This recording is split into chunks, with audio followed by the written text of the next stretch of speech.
Hello, and welcome to today's video. Today is going to be more of an open discussion video rather than a more form-fitted, scripted video. Today, I want to simply give an advanced, high-level thought process on how to build craft when you have to deal with both champions and match game. For those of you who don't know what these two things are, maybe you're relatively new to the game, maybe you haven't played any end game content yet. Champions are specific enemies. They count as majors according to your mods on your weapons that have a specific subtle mechanic around them. These mechanics can usually be negated through either a couple set of exotic weapons or through your artifact. The artifact is the thing that most people pick up at the beginning of the season, very early on, usually with an introductory quest to get you started on the seasonal story. For this season, we have a set of artifact mods that will allow us to stun every single champion that exists in the game. Our three types of champions are Unstoppables, Overloads, and Barriers. For this season, our unstoppable options are Unstoppable Hand Cannon, Unstoppable Pulse Rifle, Unstoppable Glaive, and Unstoppable Solar Melees. For Anti-Barrier, we have Anti-Barrier Scout Rifle, Anti-Barrier Bow. For Overloads, we have Overload SMG or Auto. It's the same mod, but it can be used on SMGs or Auto Rifles.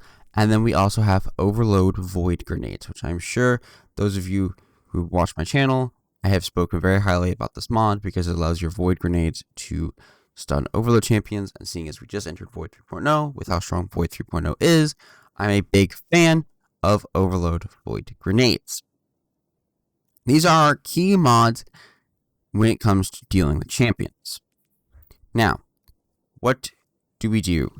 Alright, so the first thing I do when I am building for a certain activity is I first look and decide what that activity calls for.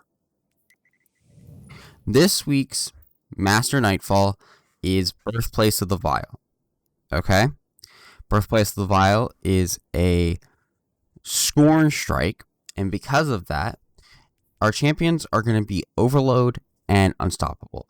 There's a modifier here on the strike that'll specifically tell you which types of champions there are. Now, the game doesn't tell you that you're going to want to have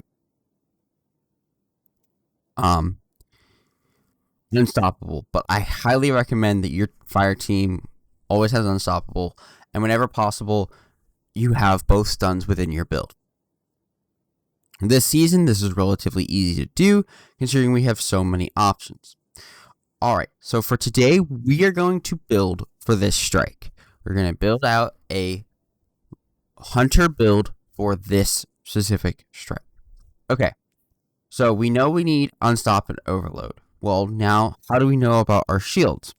There's this modifier right here, Shielded Foes. You will face combatants with both Arc, Solar, and Void shields.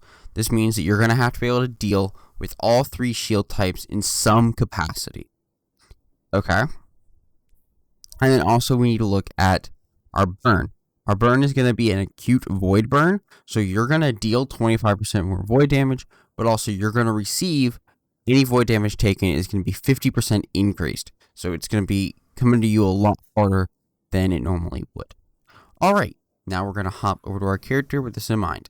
So we know we have Void, Arc, and Solar shields, and we also know we need to deal with Unstoppable champions and Overload champions. So let's handle this. Okay, so first, we know that we have our Overload options are Auto Rifle and SMG and Void Grenades. Seeing as I remember the strike having more Unstoppable, having more Overloads than Unstoppables, we are going to build into our neutral game ability, which will be up most often, being our Overload. So what we're going to do is we are going to throw on my Omni-Oculus build. For those of you wondering where this build, where to get this build, if you go to my Omni-Oculus video, it's right there. I will also have this build, the way we build it for this strike, with its weapons in the description of this video. So, first we're going to go to our cloak. Our cloak is going to have overload void grenades because this mod can only go on class items. For ourselves, we're going to have Lucent Finisher. This is going to allow us to spam lots and lots of heavy ammo. Okay. For our weapons, we are going to run a Unstoppable Arc hand cannon. This way we have Arc. Okay. We are going to run G-Horn. This way we have Solar. Okay. Now we have a way to deal with Arc shields. We now have a way to deal with Solar shields. And we have a way to deal with Void shields. Okay, so now we can deal with all 3 shields. And we can deal with both champion types ourselves. Lastly, we have to decide on a special weapon. So we have a hand cannon and a rocket. I would say probably our best option, seeing as we are under light, is going to be, if we are for this activity, I would say probably our best option is going to be Harden Our Dust. Harden Our Dust is a kinetic blinding grenade launcher that you can get from the Dares of Eternity activity. This, in my opinion, is the god roll. You want blinding nades, auto-loading holster, and Danger Zone. Danger Zone, whenever it does proc, is going to be a huge help in keeping you alive. Alright, so these are our weapons. We're going to have a blinding grenade launcher. This is going to help us control ads. We're going to have a arc hand cannon. This way we can deal with our arc shields, and we have Unstoppable. Then lastly, we also have G-Horn, which is going to be our solar or arc if the wolf pack rounds go to an enemy. So that way we have arc, solar, and then with our grenade, we're going to have void grenade. So that way we can deal with any void shields we have. On top of this, we also have overload grenades here with our class item. And then with our hand cannon, we also have Unstoppable. One thing I recommend highly is that when you are in a master or GM level activity, I highly recommend running minor spec on your primaries. It makes them feel significantly better. Alright, so let's go to the armor. So we know that for our armor, we're going to be missing 2 points minimum. This is because we need to make sure we are running overload void grenades and Unstoppable hand cannon. Okay, so 2 of your armor points possible are going to go away. A fully masterwork set has 50 points on it. Okay, because you have 5 pieces, 10 points each. So we're at 48 points, okay? I'm going to take off all of my mods, so that way we can do this from scratch, except for those 2. That way I can show you how I stat build.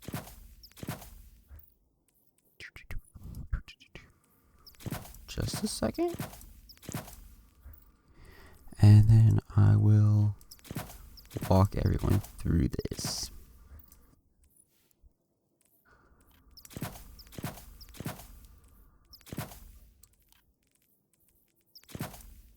Alright, so first up, the helm. First up, as I already stated, we're missing 2 points due to Unstoppable hand cannon and overload void grenades.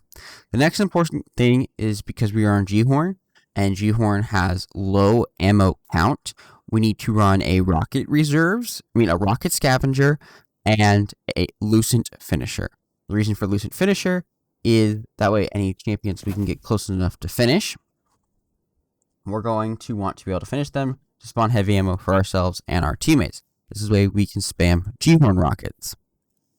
Also, because we're going to be running Lucent Finisher, we want to make sure we put on our rocket launcher scav. Luckily this season, rocket launcher scav is only 1 point, so that leaves plenty of space open for any other potential mods we would want to run. Okay, since we're running Lucent Finisher, especially since we're on Hunter, we're going to want to make sure that we have Echo of Obscurity on. This is going to give you an extra 10 to your recovery, and it's also going to allow you to go invis every time you finish something. This is going to let you invis in, perform a finisher, you're going to become invis, and you're going to be able to get out.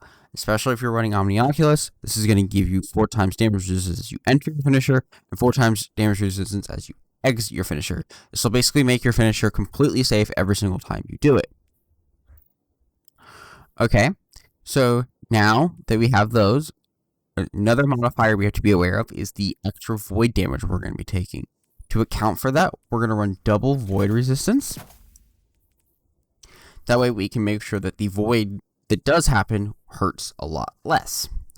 Alright, now, what do we do about our combat style mods and our stats? The most important stats to take advantage of on Hunter are mobility, recovery, and discipline. In my eyes, the first thing you always want to deal with is getting your recovery to 100. Since we're currently at 86, we're going to need 1 small and 1 big. So what we're going to do is we're going to go to our boots because these have the most space open, and we're going to throw on a big recovery mod, okay? Second, we're going to go to our chest piece because once again, it also has the most space open, and we're going to run a small recovery mod. That will put us at 101 because we were at 86 and we added 15. Okay, next up, we need to deal with our mobility. Our mobility is way too low at 40. So what we're going to do is our helmet, our gloves, and our class item are all going to get a mobility mod. This is going to put us at 70 mobility, which will give us about a 25 to 30 second cooldown on your dodge, depending on which dodge you run. If you're on Gambler's Dodge like myself, you're going to be on about a 28 second cooldown with 70 mobility. Now, as you may have seen, our cloak is now full. Nothing we can do about it except just leave it. Our cloak is full because 6 from the Loosen Finisher, 1 from the Overload Grenades, and 3 for the mobility mod. Alright, now that we know our cloak is done, we're going to leave our cloak alone. Next, we're going to head to our boots. Our boots have plenty of space for what we want to run. The next most important thing to run on any build is Bountiful Wells. Since we have the space to run Bountiful Wells, we're going to throw it on.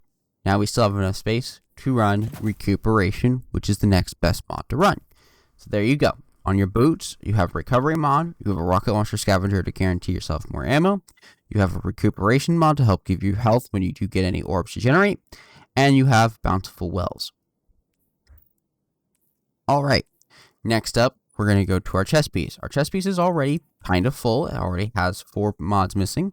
We're going to throw on a really small and simple mod here, and we're just going to throw on a Well of Tenacity. Picking up any Void Elemental Wells, we're going to run a Enduring. Wait, where is my Well of Tenacity? Yes. Sorry. Well of Tenacity. Picking up a Void Elemental Well reduces the damage you take from combatants for a short period of time. This is the mod we are going to run. Okay? Next, we are going to head to our gloves. Our gloves are on arc. Because our gloves are on arc, and because we're on invis, we're going to run 2 things. We're going to run momentum transfer.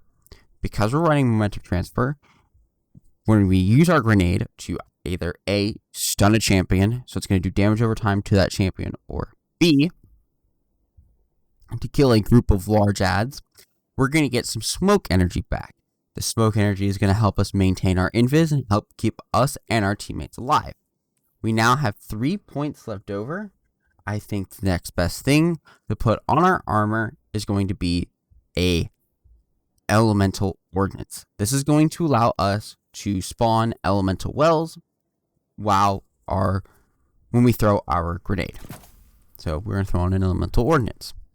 This will give us 2 wells for 1 Elemental Ordnance. This will give us Well of Tenacity, which will give us damage resistance. And when we pick up those Void Elemental Wells, it'll give us some of our abilities back. Lastly, we're on our helmet. In my eyes, helmets should always be solar. This is because I think Ashes to Assets is too important of a mod not to be ran. The last thing I think that everybody should run on their helmet. The last thing for this build, to put it all together, would be a second elemental ordnance. This will give you 3 elemental well mods every single time you get 1 single grenade kill. This is going to help you maintain your abilities. This is going to help you maintain your damage resistance, and this will help keep you alive. Now, if you were on a void weapon, you could run a harmonic siphon. This harmonic siphon will simply just give you orbs of power. Literally just completely blanked on the name. Orbs of power whenever you get a kill that matches your subclass type. So when you get 2 kills matching your subclass type. So in this case, if you're running like Palindrome or something, or Bottom Dollar, you got a double kill, you would get an orb for it. It would be like old Masterwork weapons used to be. To go to our class, to finish off the whole build, I'm just going to show off what I run with my fragments for this build.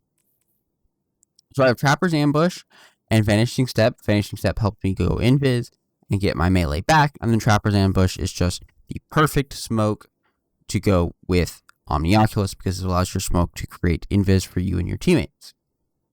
We're going to be running Echo of Obscurity. This is going to allow us to go invis off of a finisher. We're going to be running Echo of Expulsion. I think on Hunter, this is really huge because your abilities are kind of weak by default. You don't have a way to overcharge them or make them do a whole bunch of damage, and you don't have something like Controlled Demolition. So Echo of Expulsion helps your targets explode when they die. And then we're going to be running Echo of Persistence. This is just going to allow our invisibility to last a little bit longer, an extra 2 seconds per invisibility timer, which will then help your build, which will help you keep alive and be invis for longer. All right, that is it for the walkthrough. We're going to go ahead and outro the video, and then we'll be out of here. That will be all for today's video. I hope that you enjoyed. If you did enjoy, please consider leaving a like on the video and subscribing. That'll be it for today. Just wanted to give some tips and some walkthrough how I build craft for champions and match game. I know a lot of people say that champions and match game makes build crafting really restrictive. I think it causes build crafting. I think it makes build crafting happen. I think without it, build crafting wouldn't really exist because people would just run whatever is the best all of the time and wouldn't run anything else. If you don't believe me, look at the Forsaken year, and you'll know whether or not we would just run the best stuff all the time. For literally every activity, no matter what it calls for, we run the same things all the time.